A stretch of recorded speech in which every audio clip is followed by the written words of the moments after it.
Pinapasok ko na siya sa bahay at tinuro ko na yung kwarto na tutulugan niya.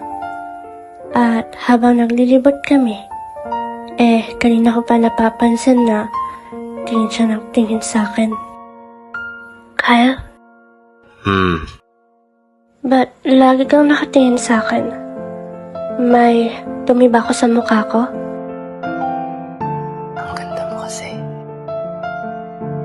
Ha? Ay, wala. May muta ka kasi.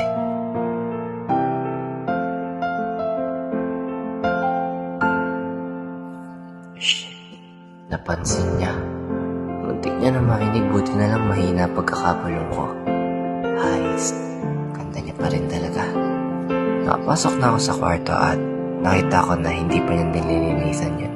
Dali-dali ko namang pinaba yung mga bag ko at nilinisan namin. Habang naglilinis hindi ko maiwasan na mapatingin sa kanya. Ang ganda niya kasi. Tapos, yung yellow dress niya pa. It really suits her. And, you know, I can tell. And yung mga ngiti niya, shit, nakaka-fall. Konti na lang talaga at mahulog na ako sa... Kyle! Ay, oh. Bakit? May problema ba? Kanina ka pa kasi nakatulala dyan. Anyari? Wala. Sige na, maglinis ka na lang dyan. I mean, tayo. Linis na tayo. Phew, muntik na naman madulas. Lumipas ang ilang minuto at sa wakas tapos na din. Bumaba na si Andre habang nagpaiwan ako para iligpit sana yung naiwang kalat at nag-ayos na ako ng gamit. Bumaba na ako para lutuin yung ulam na nasa ref.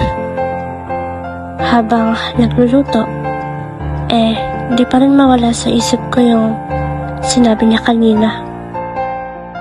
Like, what if may meaning yun?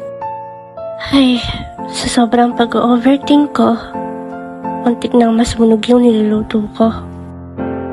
Nung naluto na, ay umakyat na ako para tawagin si Kyle. Kyle, baba na. Kain na. Kyle? Kyle? Kyle? Ay, sorry Gagi. Sige, bababa na ako. Nakita ko na tinago niya yung photo sa bag niya. Nung nakababa na siya, nilak ko yung door ng kwarto at tinignan. At nagulat ako. Bakit nasa kanya yung nawawalang picture frame ko? Ang weird. But for some reason, I don't care.